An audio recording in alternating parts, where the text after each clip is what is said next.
우리 하나님 은혜와 축복이 여러분과 함께 하시기를 바랍니다. 앞으로 옆으로 인사 한번 합시다. 사랑합니다. 축복합니다. 사랑합니다. 축복합니다. 우리나라 사람들이 가장 존경하는 사람은 아마 세종대왕 이순신 장군이 아닐까 생각됩니다.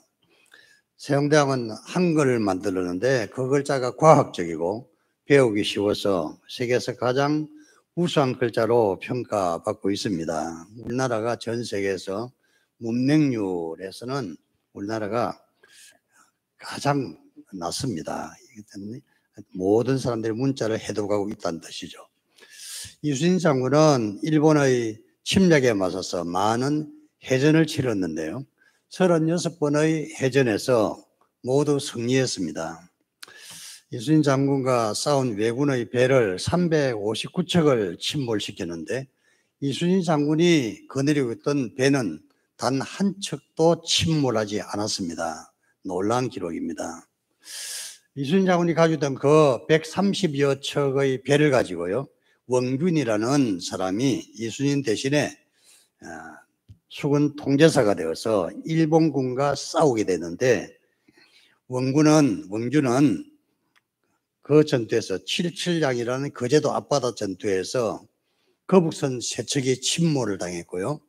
배가 70여 척이 침몰을 당하고 대부분의 배들이 파손당했습니다. 원균이 나중에 파직되고 나서 이순신 장군이 다시 지휘봉을 잡았을 때는 전투를 할 수 있는 배가 12척 뿐이었습니다. 그 12척의 배를 가지고 명량해전에서 이순신 장군은 적의 함선 330척을 상대를 했습니다. 12척의 배로 330척을 상대를 해서 적군의 배 130여 대를 침몰시키고 그 전쟁에서 승리를 했던 것입니다. 이 기록은 전 세계의 해전, 바다 전쟁 역사에서 가장 독보적이라고 합니다. 그래서 일본 해군에서는 이순신을 위대한 장군으로 추앙을 하고 있고 일본 해군 사관학교에서는 이순신에 대해서 특별히 공부도 한다고 합니다. 일본에도 꽤 뛰어난 해군의 장군, 해군 장군을 보통 제독이라 그러는데요. 일본의 제독 중에서는 꽤 유명한 사람이 러시아와 전쟁을 한 러일 전쟁이요. 지금부터 100몇십 년 전에 전쟁을 했는데 그 당시에 도고라는 제독이 러시아 함대를 맞이해서 전쟁을 했습니다. 일본 함선이 100대, 러시아 함선이 300대, 1대 3으로 쓰시마 앞바다에서 대결을 했는데요. 그때 러시아 전단을 일본 전단이 쳐 부셨습니다. 대단한 기록이기 때문에 사람들이 이 도고라는 사람을 굉장히 존중하고 일본에서는 도고라는 이 사람을 전신으로 추앙을 한다고 합니다. 지금부터 한 130년 전에도요, 신문이라는 것이 있었습니다. 그 당시 일본의 기자가 도고에게 인터뷰를 했는데, 도고 제독이 인터뷰를 했는데, 당신의 그 성과는 대단하다 그러면서, 당신과 영국의 넬슨을 비교한다면 누가 우위에 있느냐고 물어보았습니다. 그랬더니 영국의 넬슨은 300 몇십 대의 함선을 가지고 스페인의 무적 함대를 제압을 했거든요. 이 스페인의 무적 함대는 전 세계 바다를 제패하고 있는 그런 해군이었기 때문에 넬슨을 꽤 훌륭한 사람으로 치는 겁니다. 그런데 이제 도고라는 이 제독이 대답하기를 넬슨이나 스페인의 무적 함대나 함선 수가 비슷했다, 그런 말을 하면서 우리는 함선이 1대 3으로 우리가 분리했다, 그런 말을 했습니다. 자기가 좀 더 뛰어나다는 그런 말을 한 것 같습니다. 그때 기자가 질문하기를 당신과 조선의 이순신 장군을 비교하면 어떻습니까? 물어보았더니 도고가 대답하기를 이순신이 장군이라면 나는 일개 하사관쯤 될 것 같습니다, 그러더래요. 자기 자신이 아무것도 아니라 이순신에 비하면은 태양 속에서 빛나는 그냥 희미한 별빛 하나쯤, 그렇게 생각했던 것 같습니다. 이순신 장군이 대단한 전투를 전적을 올려서 한 번도 패한 적이 없다는 것은 대단한 것입니다. 성경에서도요, 단 한 번도 패전을 하지 않은 그런 위대한 사람이 있는데 바로 다윗입니다. 다윗은 전쟁을 해서 일생 동안 전쟁을 해서 단 한 번도 패한 적이 없습니다. 항상 이겼다고 되어 있는 것입니다. 다윗은 항상 이겼습니다. 왜 항상 이겼냐 하면 하나님께서 함께 해주셨기 때문에 이겼습니다. 오늘은 하나님께서 함께 해주셔서 항상 승리했던 다윗을 통해서 들려주시는 하나님의 음성을 들으시기를 바랍니다. 첫째, 다윗이 승리한 것은 하나님이 함께 해주셨기 때문인데, 하나님께서 함께 해주신 이유가 있습니다. 그 이유가 뭐냐 하면은 바로 하나님에 대한 믿음 때문입니다. 다윗에게는 믿음이 있었기 때문에 전쟁에서 이길 수가 있었던 것입니다. 믿음이 있어서 이겼다. 그런 게 좀 피상적으로 들리죠. 구체적으로 제가 설명을 하려고 합니다. 다윗의 이 믿음이 어디에서 나오냐 하면 기도에서 나옵니다. 지금 블레셋 대군이 침략을 해 들어왔고요. 다윗의 군대는 오합지졸들입니다. 이 블레셋 군대는 잘 훈련된 군대고 발달한 무기를 가지고 있죠. 다윗 군대는 오합지졸, 제대로 된 무기도 없는 그런 상태였습니다. 이런 전쟁을 앞두고 다윗이 하나님께 맨 먼저 한 일은 기도한 것이었습니다. 제가 블레셋을 치러 올라가리까 그들을 내 손에 붙여주시겠습니까? 하나님께 기도를 했더니 하나님께서 올라가라, 내가 그들을 내 손에 붙이겠다, 이렇게 응답을 해 주신 것입니다. 그 전쟁에서 다윗이 이겼지만 불과 몇 달 전에 이 블레셋 대군은 이스라엘을 침략에 들어왔고, 이스라엘의 초대 왕이었던 사울의 이스라엘 군대와 길보아라는 곳에서 대전투를 했습니다. 두 나라의 흥망을 걸고 결전을 했던 것이었죠. 그 전쟁에서 사울은 전사했고 또 사울의 아들들, 왕자들도 다 전사하고 말았습니다. 이 길보아 전투에서 사울 왕가는 몰락을 하고 말았죠. 그 전쟁에 패전함으로 사울 왕가는 끝장이 나버린 것입니다. 그 동일한 전력이 다윗과 전쟁을 했을 때는 다윗이 이겼다 이겁니다. 사울과 다윗에게 무슨 차이가 있느냐 하면요, 전쟁을 앞두고 사울은 기도하지 않았고 다윗은 기도했다는 그 차이입니다. 기도하지 않은 사울은 대군을 거느리고 가서도 패전을 했고, 기도한 다윗은 사울이 가지고 있는 군대를 가지고 있지 못했지만은 승리를 했다는 것입니다. 사울은 그 길보아 전투를 앞두고 기도하는 대신에 무당을 찾아갔습니다. 이 전투를 어떻게 해야 될지 모르겠다고 걱정을 찾아갔죠. 아무 소용이 없었습니다. 결국에는 사울은 그 전쟁에서 전사하고 말았던 것이고, 그리고 다윗은 이 전쟁에서 승리해서 블레셋을 박살을 내버렸던 것입니다. 다윗이 승리한 이유는 하나님이 함께 해주셨다는 것, 하나님이 도와주시기 때문이라는 것입니다. 그 이유는 하나님을 믿었기 때문이고, 하나님을 믿는 믿음의 태도가 바로 기도라는 것입니다. 자, 우리가 하나님 믿는다 할 때 기도하는 사람은 하나님 믿는 사람이고, 기도하지 않는 사람들은 믿음이 부족한 사람인 것입니다. 사울이라는 왕이 왜 기도하지 못했을까요? 기도할 수 있는 여건이 안 됐죠. 왜냐하면 그가 하나님 뜻을 거스리고 계속 지속적으로 하나님 뜻을 거부했기 때문에 하나님께 기도할 수 있는 용기도 없었고 기도할 수 있는 염치도 체면도 없었던 것입니다. 그래서 전쟁을 앞두고 기도할 수 없으니까 무당이나 찾아가게 된 거죠. 다윗은 전쟁을 앞두고 그저 하나님께 매어달려서 기도를 하는 것입니다. 자, 우리 인생이라는 것은 따지고 보면 전쟁과 같은데, 영적인 전쟁도 있고 세상의 어떤 직업이나 사업이나 이런 것들도 전쟁이라고 볼 수 있어요.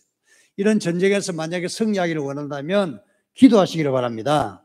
기도하시기 바랍니다. 기도하시기 바랍니다. 기도가 승리의 관건이라는 것입니다.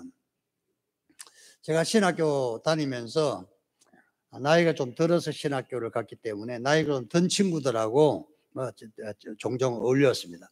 제가 1학년 때 4학년 그 당시에 학도호국단이라는 것이 있었는데, 학도호국단 총무라니가 우연히 저하고 좀 잘 지내게 됐어요. 나이는 나보다 한 살 어렸는데 해군사관학교에 들어갔다가 중퇴를 하고 감리교 신학대학교에 들어와서 그런 친구였는데, 아주 뭐 성격도 좋고 사교실도 좋고 모든 것이 좋은데 한 가지 좀 흠이 있다 그러면 술을 한 번씩 마신다는 거예요. 어느 날은 저한테 돈 있으면 저 술 좀 사줘요 그러더라고. 이거 신학생 무슨 술을 마시냐고 그랬더니 술 한 잔 먹고 싶다 그래. 돈이 없으니까 뭐 사주지 못했지만 어쨌든 그런 약간 신학교 다니면서도 열심히 기도하는 사람들도 있고 조금 세속적인 그런 사람들도 있습니다. 강의 시간 그냥 땡땡이 치고 당구장에서 당구나 치는 그런 사람들도 있다고. 예. 근데 이 친구도 조금 그런 스타일이었는데 신학교를 졸업하고 나서는 제주도로 목회를 하러 갔습니다. 제주도에서 목회한 지 한 1년쯤 됐을 때 어떤 날 잠을 자고 한 12시쯤 돼가지고 누가 문을 마구 두드렸어요. 사택문을 두드려서 잠을 자다가 일어나서 나가보니까 젊은 집사님 한 분이 정신이 넋이 나간 상태로 거기에 와서 전도사님 나 좀 도와주세요 하면서 무슨 일이냐 그랬더니 우리 아들이 죽었다고. 아들이 죽었는데 전도사님 와서 기도해서 살려내라고 그랬어요. 내가 알기로는 이 친구가 별로 믿음도 없고 죽은 아들을 앞에 두고 살려달라 기도할 수 있는 그런 사람도 아닌 것이거든요. 아들이 죽었으면 장례를 치르지 무슨 기도냐고 생각할 그런 사람인데 기도해달라고. 그래 멈춰붙이나 빨리 기도해달라고. 예수님도 죽은 아들을 위해서 기도했더니 살아나지 않았냐고. 그러니까 이 전도사님 속으로 난 예수님도 아니고 예수님이 한번 살려주지 나가 어떻게 살리겠냐고. 근데 전도사님이 하도 그냥 강건해서 거의 끌려서 집에 갔더니 아이가 얼마 전에 죽은 것처럼 축 늘어져 있었습니다. 기도를 하려고 했는데 용기가 별로 없었죠. 근데 놀라운 것은 기도를 하게 되면 다시 믿음도 생기고 능력도 나타나는 것입니다. 때로는 여러분들 기도할 수 있는 용기가 없을 때는 용감하게 기도의 재단으로 나아가 보시기 바랍니다. 하나님께서 도와주십니다. 하나님하고 이 친구가 기도를 하는데 가장 눈물이 푹 쏟아졌어. 왜? 남편이 얼마 전에 죽었고 아들 하나 보고 살아갔는데 앞으로 이분이 이 가부가 어떻게 살아가냐. 눈물이 앞을 가리고 울면서 하나님 제발 살려달라고 하고 간절하게 기도하고 그냥 열심히 기도를 했더니 죽었던 아이가 살아났습니다. 할렐루야. 죽은 아이가 살아났는데 제일 놀란 사람은 이 전도사님이 제일 놀랐어. 이 녀석이 왜 살아나냐 이거지.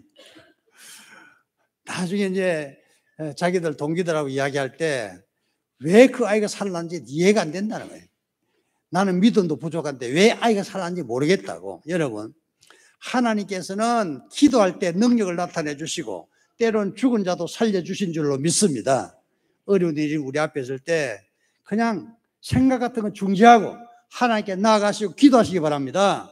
기도하다 보면 믿음이 생겨요. 믿음이 생기면 능력이 나타나는 것입니다. 다윗이 하나님께 나아간 것은 당연해 보이지만은 모든 사람이 어려운 일을 앞두고 기도할 수 있는 것은 아닙니다. 내 앞에 어려운 일이 있을 때 여러분 하나님 앞에 나가서 기도하시기 바랍니다. 하나님께서는 우리의 기도를 들으시고 응답해 주실 줄로 믿습니다. 오늘 말씀 두 번째로 생각해 볼 수 있는 것은 다윗은 항상 하나님 말씀에 순종했다는 것입니다. 하나님께서 다윗과 함께 하신 이유는 다윗이 항상 하나님 말씀에 순종했기 때문입니다.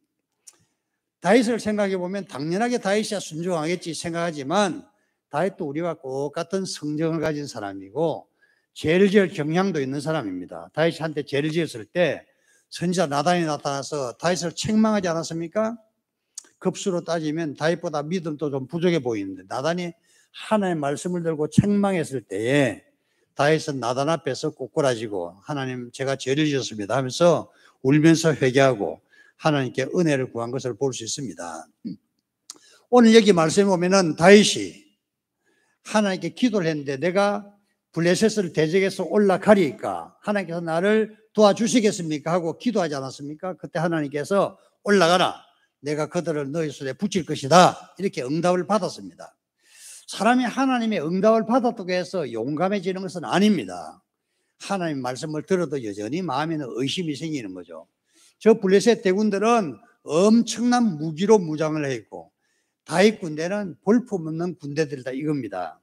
사울왕이 거느리던 그 군대는요 여전히 북쪽 왕국 사울왕의 아들 중에 살아남은 아들 하나가 왕이 되어서 그 군대를 장하고 있는 것이고 다윗 군대는 많아봤자 2-3천 명쯤밖에 안 되는 오합지졸 비슷한 그런 군대인 것입니다.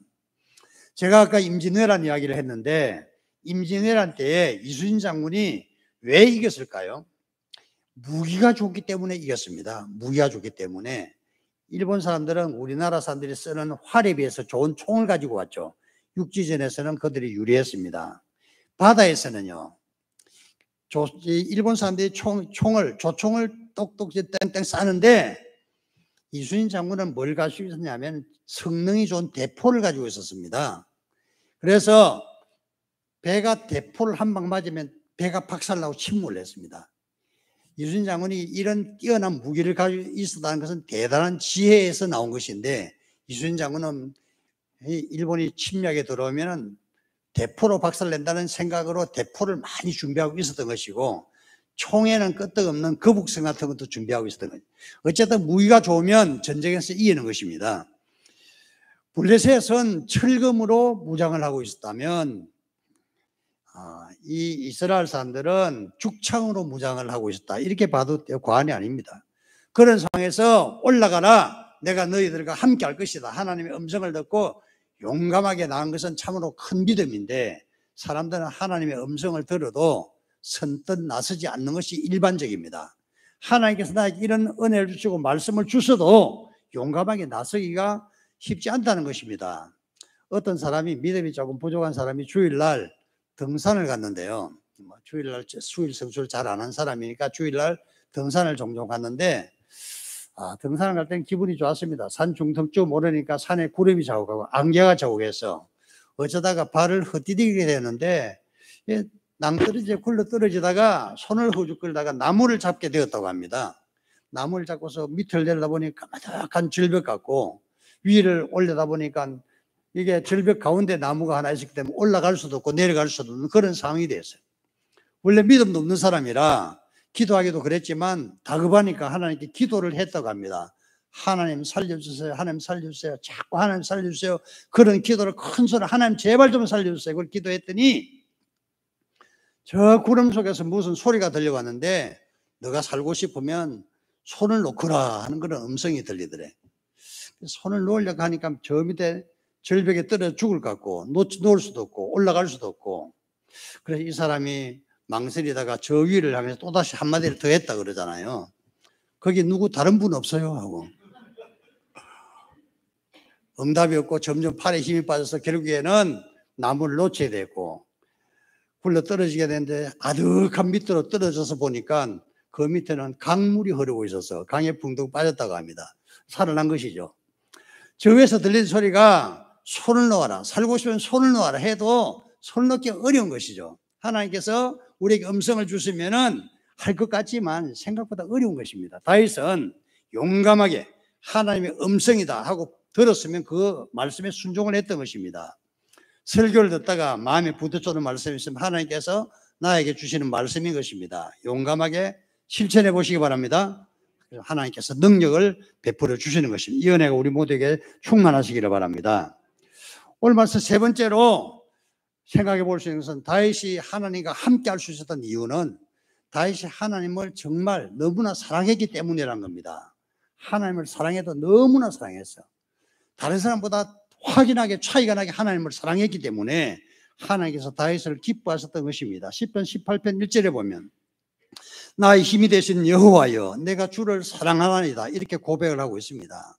하나님 나의 힘이라고, 그러면서 내가 하나님을 사랑한다고 고백하고 있지 않습니까? 우리 모두도 사실은 나름대로 하나님을 사랑한다고 사랑을 합니다. 우리 예배 시작 시간 때 보통 내 사랑의 고백을 들으소서 나의 주님을 보통 찬양을 해왔는데, 그 사랑의 고백을 우리 하나님께 하고 있는 것입니다. 우리도 하나님을 사랑하는데 다윗은 우리보다 하나님을 어떻게 사랑했는지, 어떻게 하나님을 사랑하는 방법이 달랐는지를 제가 말씀을 좀 드리려고 합니다. 다윗이 하나님을 어떻게 사랑했는지를 보면 내 자신이 하나님을 어떻게 사랑할지를 하는 그 방법이 나오는 거예요. 그러면 우리가 다윗처럼 하나님의 은혜와 능력으로 승리를 할 수가 있는 것입니다. 아내들은 보통 남편을 사랑한다고 생각을 하죠. 아내들이 남편을 사랑한다고 생각하면 어떻게 하는 것이 남편을 사랑하는 방법일까? 구체적인 어떤 행동을 통해서 사랑을 할 수가 있을 겁니다. 남편이 만약에 아침에 일어나서 밥을 먹기를 원한다면, 기차라도 밥을 해준다면 그것이 사랑의 표현이겠죠. 대부분의 목사님들이 아침 식사를 거르는 분들이 많은 것 같더라고요. 우리 일반 성도님들도 그럴 것 같긴 한데, 아침 식사를 거르고 사모님들이 밥을 잘 안 해주는 것 같아요. 내가 그 사람들은 밥도 못 얻어먹는 어리석은 인간들라 그러지만, 대부분 사모님들이 힘드니까 아유 배고프면 냉장고에 아주 적당히 찾아 먹어, 그렇게 말하고 많은 것 같아요. 밥을 만약에 잘 해준다 그러면 남편을 사랑하는 사랑의 표현이 아닐까 생각을 합니다. 남편이 아내를 사랑하는 방법은 어떤 방법이 있을까요? 예, 아내에게 돈을 잘 주면 사랑하는 표현이 될 겁니다. 남편들은 아내를 사랑한다면 돈을 잘 주시기를 바랍니다. 대답 아무것도 안 하는 거 봐. 돈을 잘 주시기 바랍니다. 그러면은 아내들은 세상에 제일 좋아합니다. 돈을 주면 좋아하고요. 예. 왜? 그까지 뭐든지 할 수 있으니까 좋아하는 거죠. 아내를 사랑한다 그러면서 돈을 안 주면은 아내가 항상 불만에 가득 차 있는 것 같더라고요. 내 주변에 그런 사람이 혹 있어. 그냥 뭐 전부 다 아내에게 다 맡기면 좋을 것 같은데 맡기지 않고 뭐 그러면 어쨌든 각 가정 사정이 다를 테니까. 어쨌든 아내를 사랑한다면 아내에게 돈을 잘 주시기 바랍니다. 대답 한 사람도 안 하는 거야. 아내를 사랑하는 사랑의 표현이 돈을 잘 주는 것이다 하는 것도 뭐 하나의 방법이겠고, 아내에게 어떤 사랑의 고백을 하는 것도 방법이지 않을까 생각을 해요. 아내를 사랑한다면 사랑해, 사랑해는 말로 표현하는 것. 옛날에 유행했던 노래 중에서 사랑을 위하여라는 노래가 있더라고요. 그게 보니까 어떤 남편이 아내를 사랑해서 불렀던 노래 같아요. 내가 노래는 잘 하지 못하지만 노래가 아주 가사가 좋으니까 제가 조금 불러보려고 그래요. 누가 불리는지 기억도 잘 안 나는. 이른 아침에 잠에서 깨어 너를 바라볼 수 있다면 물안개 피는 강가에 서서 작은 미소로 너를 부르리. 여기까지만 해야 될 것 같아요. 사랑하는 아내를 위해서 노래를 불러준다면 얼마나 마음에 흐뭇해할까 하는 그런 생각이 한 번씩 들어요. 모든 여인들이 그러진 않겠지만 어쨌든 사랑의 편지를 보내는 방법도 있겠죠. 카톡을 통해서 생각해보게 하는데, 내가 당신을 너무 고생도 많이 시키고 미안하다고, 앞으로 내가 잘해주겠다고, 그런 편지를 쓰는 것도 사랑의 표현이라고 생각합니다. 다윗이라는 사람이 하나님을 어떻게 사랑했느냐 하면, 하나님을 사랑하기 때문에 수많은 사랑의 노래를 지어서 불렀습니다. 하나님을 사랑합니다 하는 노래를 지어서 부르고, 또 악기를 연주하면서 노래를 부르고, 시편 중에서요 3분의 2가 다윗이 쓴 것입니다. 시편이라는 시가 아니고 노래입니다. 시편의 3분의 2는 다윗이 하나님을 사랑해서 불렀던 노래 가사를 적어 놓은 것이죠. 오늘날 우리가 시편을 통해서 시편을 많은 노래로 만들어서 부르지만 원래는 노래였던 것입니다. 다윗이 대부분 그 노래를 지어서 하나님께 불렀던 것입니다. 다윗은 시편에 수많은 노래를 불렀을 뿐만 아니라, 다윗이 노래를 자신이 불렀을 뿐만 아니라 모든 백성들에게 노래를 보급을 했습니다. 하나님 사랑하는 사랑의 노래를 보급을 했다 이겁니다. 뿐만 아니라 자기 휘하에는 성전 안에 있는 수많은 성가대원들을 총동원해서 성가대를 조직을 해서 성가대가 하나님을 찬양할 수 있도록 임명을 하고 그들의 생계를 책임져 줬어요. 그래서 그 당시에 유명한 성가대 지휘자 중에 시편을 읽어 내려가다 보면은 여두둔이라는 사람도 나오고 해만이라는 사람도 나오고 아삽이라는 사람도 나와요. 아삽을 따라 부른 노래, 여두둔을 따라서 부른 노래, 이렇게 되어 있죠. 성가대 지휘자들입니다. 성가대 지휘자들. 이런 사람들을 통해서 하나님을 조직적으로 찬양하고 하나님을 기뻐하고 영광을 돌린 것을 볼 수가 있는 것입니다. 여러분, 우리가 하나님을 사랑한다면 그 사랑의 고백을 담아서 하나님을 찬양하시기를 바랍니다. 하나님께서 다윗처럼 여러분들도 은혜를 주실 줄로 믿습니다. 또한 다윗은 하나님을 너무나 사랑했기 때문에 하나님의 성전을, 아름다운 성전을 지어서 봉헌하고 싶었습니다. 평생 수많은 전쟁에서 적의 물자를 다 노예게 했을 때 그 많은 물질을 다 황금으로 바꾸어서 황금을 산더미처럼 쌓아두고 하나님의 성전을 질 때 그 모든 재산을 하나님께 다 바친 것을 볼 수가 있습니다. 인도에는 유명한 궁전이 하나 있는데 타지마할이라는 것이죠. 이 타지마할이라는 것은 아름다운 흰 대리석으로 만든 궁전이고 정말 아름다운 궁전이라고 합니다. 그 타지마할이라는 궁전은 어떤 왕이 사랑하는 왕비를 위해서 지어준 궁전입니다. 너무나 사랑했기 때문에 아름다운 궁전을 지어준 것이었죠. 다윗은 하나님을 너무나 사랑했기 때문에 천문학적인 액수가 들어가는 황금 성전을 지어서 하나님께 봉헌하기를 원했고, 우리가 알기로는 솔로몬의 성전이란 그 유명한 성전이 이렇게 탄생을 한 것입니다. 여러분, 하나님을 기뻐한다는 것은 우리가 하나님을 기뻐한다 그러면 하나님을 사랑하는 것이고 하나님 기뻐하신 일을 해야 되는 것입니다. 하나님의 성전을 지어서 봉헌했을 때 하나님께서 너무나 기뻐하셔서 구름이 뭉게뭉게 피우는 영광 중에 하나님께서 나타나셔서 솔로몬에게 말씀하시고 축복하신 것을 볼 수가 있는 것입니다. 여러분, 다윗은 하나님을 사랑했기 때문에 또한 하나님의 말씀도 사랑했습니다. 하나님의 말씀은 어떤 말씀이든지 지키기를 원하고 그 말씀대로 살기를 원했던 것이었죠. 하나님을 사랑한다면 하나님을 찬양하시길 바랍니다. 하나님을 찬양하는 하나님을 사랑의 표현의 방법이고, 하나님을 사랑한다면 하나님의 성전을 사랑하시기를 바랍니다. 그 사랑을 표현하는 방법이고, 하나님을 사랑한다면 말씀에 순종하시기를 바랍니다. 그 하나님의 사랑을 표현하는 방법이. 우리 하나님을 사랑한다면 예배를 잘 드려야 됩니다. 평생에 다윗은 항상 예배 중심으로 살았죠. 예배를 잘 드리는 것, 그것이 바로 하나님을 사랑하는 표현 방법입니다. 우리가 하나님을 사랑할 때 하나님께서 기뻐하시고 함께 해주시고 은혜 주시고 능력 주셔서 다윗처럼 항상 승리할 줄로 믿습니다. 이 은혜가 충만하시기를 주님 이름으로 축원합니다. 기도합시다.